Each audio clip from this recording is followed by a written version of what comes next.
Brasileiro que trabalhava como entregador de flores na Califórnia é assassinado após elogiar cachorro de pedestres. Polícia do sul da Flórida investiga acidente de carro que matou brasileiro em Deerfield Beach. No centro do estado, em Orlando, o brasileiro chefe de cozinha perde controle de food truck e despenca de barranco. Levantamento da Polícia Federal mostra de quais estados brasileiros são os imigrantes mais deportados do país. E o número de imigrantes continua aumentando nos Estados Unidos. Estrangeiros sem cidadania já passam de 17 milhões.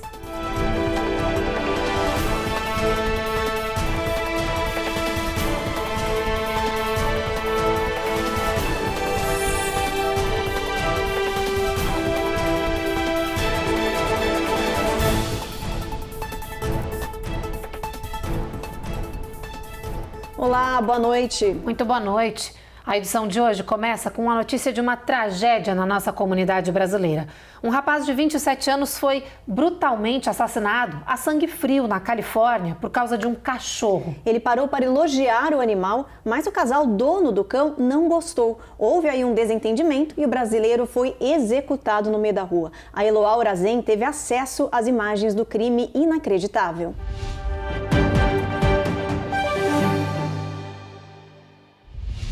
As imagens gravadas por uma câmera de segurança local mostram um brasileiro elogiando o bulldog francês que passeava ao lado de um casal na rua. O dono do animal não gosta da aproximação e dá início a uma discussão. Irritado, o jovem joga um buquê de flores no homem, que saca a arma e dispara contra Matheus Martins Gaido, de 27 anos. O brasileiro foi executado brutalmente por volta das 6h30 da tarde, na região de Koreatown, em Oakland, no norte da Califórnia. Matheus, que trabalhava como entregador de flores, cumpria sua última demanda do dia quando o crime aconteceu. O assassino de Matheus e a mulher que estava com ele foram presos e não tiveram suas identidades reveladas. As imagens gravadas pela câmera de segurança do bairro vão ser usadas na investigação do crime, que segue em sigilo. O Itamaraty e o Consulado do Brasil em São Francisco foram notificados do crime e da investigação, mas ainda não se manifestaram sobre o caso. Matheus morava nos Estados Unidos há 5 anos, mas teria planos de retornar ao Brasil em 2 meses. Matheus, ele veio para cá porque ele tinha medo da violência do Brasil, né? E achava que aqui ele estava mais seguro. Veio atrás do sonho americano, né? Que todo mundo acha que aqui vai encontrar alguma coisa, né? A família do rapaz viajou à Califórnia na sexta-feira, 23 de junho, e aguarda o encontro com o delegado responsável pelo caso. A reunião com as autoridades locais está agendada para terça-feira, às 8 horas da manhã. Amigos de Matheus ainda não acreditam no que aconteceu. Eu acho que o que eu mais sinto agora é revolta, sensação de impotência, porque pelo jeito de como tudo desenrolou, a gente fica pensando que podia ser evitado, que não precisava ser assim e tudo mais, mas agora já foi, já aconteceu. Para as pessoas que têm porte de arma, por favor, repensa a sua vida. Antes de sair armado, pensa 10 vezes. Antes de sacar a arma, pensa mais 10. Não puxa o gatilho, a não ser que sua vida esteja em risco. Cara, você mata uma pessoa e destrói a vida dos familiares. Os pais agora tentam descobrir como vão custear a volta do corpo de Matheus para o Brasil. Todos os trâmites são de responsabilidade da família, não do Ministério das Relações Exteriores, e podem chegar a $20 mil. E a polícia da Unidade de Homicídio de Trânsito de Broward County, na Flórida, está investigando um acidente envolvendo 3 veículos que acabou com a morte de um brasileiro dias atrás. O Cláudio Cunha, de 53 anos, pilotava uma moto em Deerfield Beach quando tentou desviar de um acidente envolvendo outros 2 carros. Ele acabou colidindo de frente com um dos veículos, foi arremessado por vários metros, socorrido do local, mas acabou morrendo no hospital. E também na Flórida, outro brasileiro, ex-ator de novelas e chefe de cozinha, se envolveu em um grave acidente na região de Orlando, onde vive com a família. Ele teria perdido o controle do food truck no qual vende pizzas e acabou virando o veículo em uma via expressa. Gustavo Leão disse que chovia muito na hora do acidente e que, por sorte, ele não sofreu ferimentos graves. Nas redes sociais, Gustavo disse que estava indo trabalhar quando tudo aconteceu e que se sente aliviado por ter escapado ileso desse acidente. Agora a gente fala sobre prisão e deportação de brasileiros daqui dos Estados Unidos. Um levantamento mostra de quais estados brasileiros são aqueles que mais sofrem expulsão daqui do país. Segundo a Polícia Federal Brasileira, 3 estados estão no topo da lista de presos e deportados. São eles Minas Gerais, Rondônia e Espírito Santo. Os capixabas teriam tido o maior crescimento no número de deportações, mas a PF não informou o total de prisões em solo norte-americano para cada estado. Os dados mostram ainda que as detenções e expulsões acontecem por diversos motivos, principalmente entrada e permanência ilegal no território, cometimento de crimes nos Estados Unidos ou por serem foragidos da justiça brasileira. Um outro levantamento, também da PF, mostra que em 4 anos, de outubro de 2019 até maio deste ano, cerca de 9 mil brasileiros foram deportados daqui dos Estados Unidos. Depois do intervalo, o estudo revela número atual de imigrantes não cidadãos vivendo nos Estados Unidos. E tem os detalhes de um evento oferecido pelo Consulado Geral do Brasil em Miami para ensinar como escrever e publicar um livro.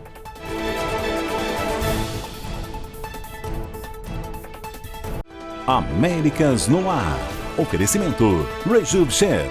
Melhore agora sua qualidade de vida. Perm Shield. Precisando construir ou reformar seu ambiente? Temos o piso ideal para você. Acesse permshield.com.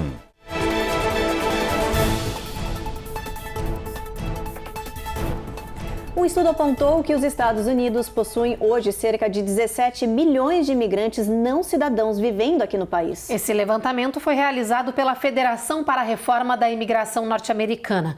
O número de estrangeiros vem aumentando consistentemente desde 2021. Desde que o presidente Biden assumiu o poder, o número de imigrantes entrando no país disparou. O relatório apontou que existem cerca de 17 milhões de estrangeiros sem cidadania vivendo hoje no território americano, incluindo pessoas sem status legal, imigrantes com visto válido ou residência permanente. Segundo a Federação para a Reforma da Imigração Americana, o número de pessoas nessas condições aumentou 16%, cerca de 2,3 milhões de pessoas em relação à última pesquisa realizada pela instituição em 2020. Entre os motivos citados está o aumento das crises mundiais e as facilidades para entrar nos Estados Unidos. Eles relembram que no 3º ano de governo, o presidente Biden aboliu uma série de políticas da era Trump, incluindo a construção do muro e os protocolos de proteção aos imigrantes. O número de deportações diminuiu comparado com os governos anteriores. A Casa Branca rebateu, alegando que adotou medidas de fiscalização mais rígidas na fronteira, junto com novas políticas de imigração, além de construir um sistema de asilo que não existia no governo anterior. O governo Biden não tem feito nada mais que seguir os protocolos legais que são estipulados nos Estados Unidos por meio de leis que os Estados Unidos aprovou e que se encontram em vigor, que dizem que indivíduos que qualificam e passam pelo Credible Fear Interview devem seguir nos Estados Unidos até que seus pedidos de asilo sejam devidamente julgados. O mais importante nesse momento não é buscar um culpado, mas sim que o Congresso e o Senado americano finalmente decidam trabalhar em prol da celeridade dos processos imigratórios e redesenhar essa lei imigratória que é, no mínimo, arcaica e desumana, para que os indivíduos que de fato qualificam para pedidos de asilo não tenham que esperar em limbo por anos.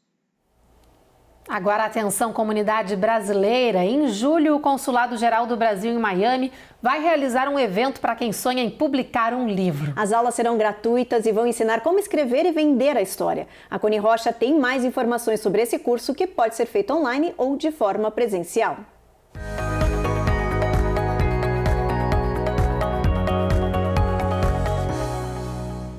Faltam menos de 2 semanas para o curso acontecer aqui no Consulado Geral do Brasil em Miami. As aulas serão em português e ministradas pela escritora e publisher Nereide Santa Rosa, que já publicou 80 livros e é vencedora do prêmio Jabuti. Você já pensou em publicar um livro? Neste encontro, vou apresentar dicas rápidas para você se tornar um escritor e publicar o seu livro. Vamos conversar sobre como superar as dificuldades pessoais, sobre os gêneros literários e como desenvolver a construção do seu texto. O evento também vai contar com a participação especial do jornalista e escritor Carlos Borges e do escritor Marcos Rossi. Quem sonha em ser escritor, mas sempre teve dúvidas, esta é a oportunidade para aprender todo o processo de criação e escrita. Além de presencial, o curso também será transmitido numa live pela internet, no próximo dia 7 de julho, a partir das 14h. O evento tem o apoio do Consulado Geral de Miami, que dedicou um espaço exclusivo para essa iniciativa. O objetivo dessa iniciativa é fornecer a jovens escritores, alunos, toda a comunidade brasileira, instrumentos para que ela possa aprender a publicar o seu texto e tornar realidade, de repente, um sonho de criança, que é se tornar um autor de um livro que possa ser lido por muita gente, né? Publicar as suas ideias e assim estimular um pouco da criatividade que todos nós temos, colocando isso no papel e produzindo um livro. No Texas, um funcionário do aeroporto de San Antônio morreu após ser sugado pela turbina de um avião. O caso está entre os destaques do Giro de Notícias desta segunda-feira. O incidente aconteceu quando este avião da Delta Airlines estava taxiando após pousar de uma viagem que teve como partida Los Angeles. A aeronave tinha apenas um dos motores ligados, quando perto do portão de desembarque de passageiros, um homem foi sugado pela turbina. A vítima não teve identidade revelada. Ele trabalhava para a Unify Aviation, que presta serviço terceirizado para operações em solo de aeroportos. O caso está sendo investigado.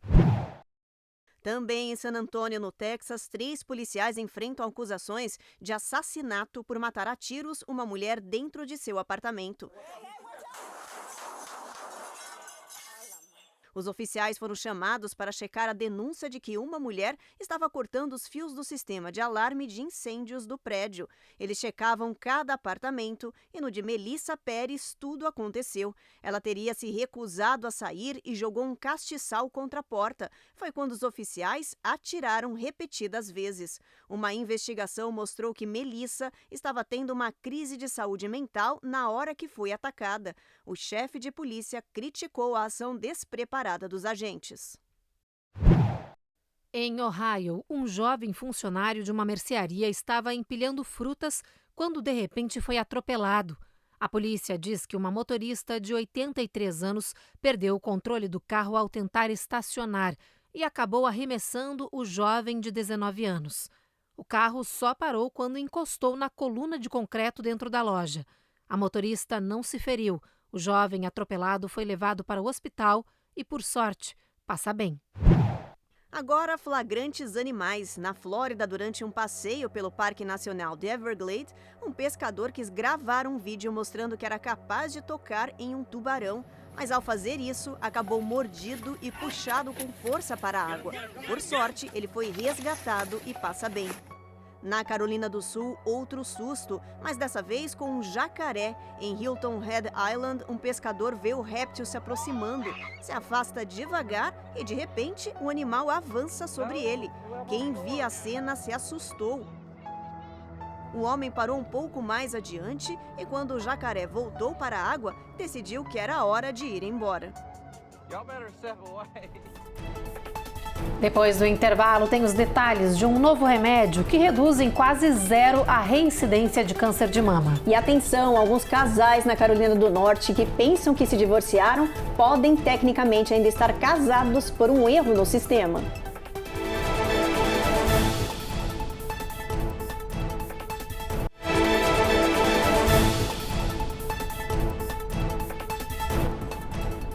Cientistas descobriram um novo medicamento que pode ser uma esperança no combate ao câncer de mama. O remédio consegue reduzir o risco de reincidência da doença. A Giovanna Locatelli explica pra gente que remédio é esse e como ele age. O resultado dos estudos mostram que o Kisqali, uma droga usada para diminuir a propagação das células cancerígenas, corta o risco da volta do câncer.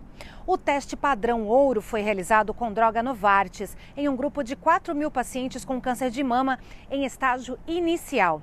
O resultado dos testes mostrou uma redução de 25% da reincidência do câncer quando o Kisqali é adicionado à terapia endócrina. E os resultados positivos não param por aí. Mais de 90% dos pacientes estavam livres de câncer depois de 3 anos. Apesar de estudos mais prolongados serem necessários, os especialistas estão animados. O tratamento com Kisqali ainda é caro, custa $15.000 por mês. As conclusões dos estudos foram apresentados na Conferência da Sociedade Americana de Oncologia Clínica em Chicago.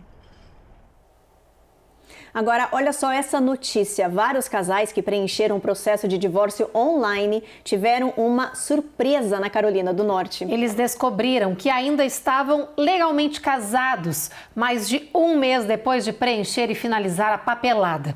O problema é que o programa de computador da Corte Online do Estado apresentou problemas e não processou os pedidos online. Os casais receberam do correio uma carta dizendo que o divórcio não havia sido concretizado pelo novo sistema do Tribunal Eletrônico e que agora eles precisariam repetir todo esse processo novamente. Só que dessa vez, de forma presencial.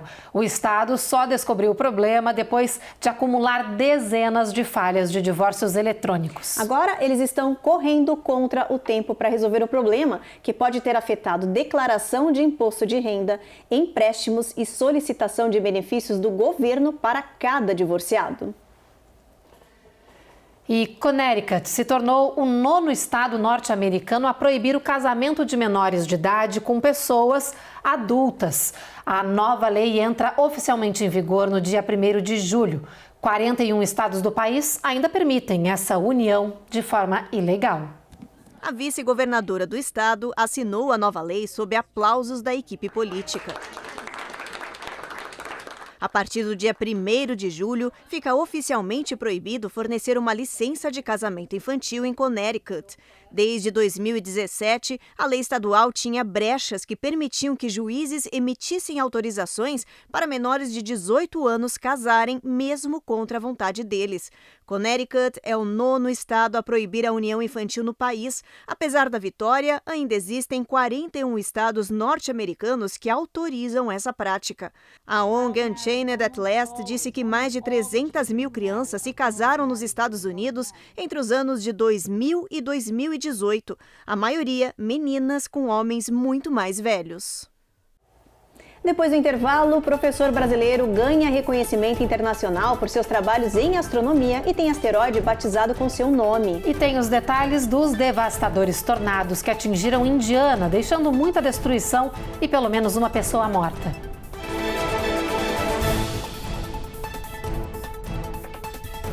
Américas no ar. Oferecimento Rejuve Chef. Melhore agora sua qualidade de vida. Perm Shield. Precisando construir ou reformar seu ambiente? Temos o piso ideal para você. Acesse permshield.com.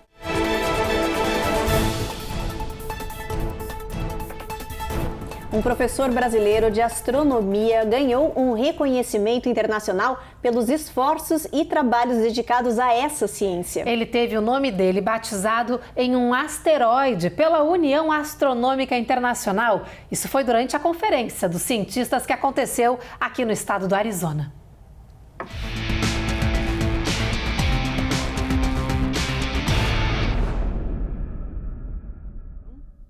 O asteroide 1999 AP20 ganhou o nome Anderson Ribeiro. Os cientistas da Conferência Internacional sobre Asteroides, Cometas e Meteoros reconheceram o trabalho de Anderson Ribeiro, dedicado ao estudo desses corpos celestes no universo.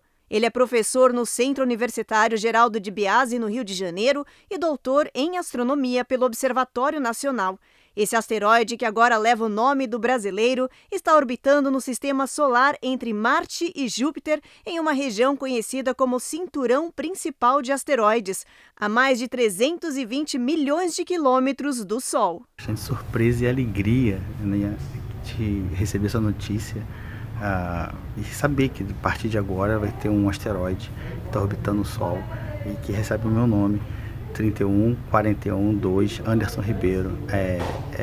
Traz muito orgulho, né, esse reconhecimento de uma carreira dedicada ao estudo dos asteroides, e é uma contribuição feita com tanto esforço daqui do Brasil, podendo mostrar para o mundo que a gente consegue contribuir e avançar sem esse entendimento do sistema solar e, por consequência, da nossa origem, né? Então foi muito, muito surpreendente, muito feliz esse momento da minha carreira.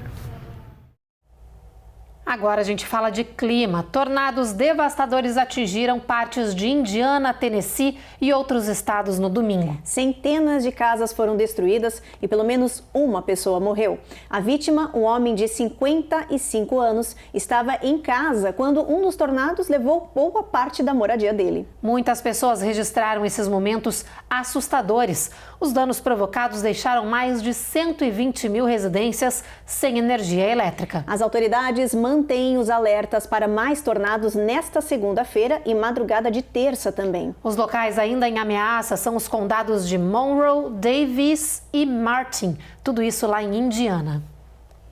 E olha, tem também alerta do clima para os estados que estão entre o Alabama e o Arizona, onde 40 milhões de pessoas estão sob avisos de calor extremo. A onda de calor no centro-sul dos Estados Unidos já faz os termômetros marcarem mais de 3 dígitos. No Texas, onde hoje houve registro de 110 graus, um homem de 31 anos e um enteado dele de 14 anos morreram em decorrência do calor excessivo durante uma caminhada em um parque nacional. E segundo as autoridades, esse perigoso calor vai seguir se espalhando através do centro-sul do Texas e se expandindo para as planícies centrais e para o Vale do Mississippi nesta semana. Há expectativa de que o país vá ter aí mais de 90 recordes de altas temperaturas em diversos estados. Entre eles, Texas, Mississippi e Flórida. Essa onda de calor deve permanecer sobre essas regiões até pelo menos o próximo final de semana.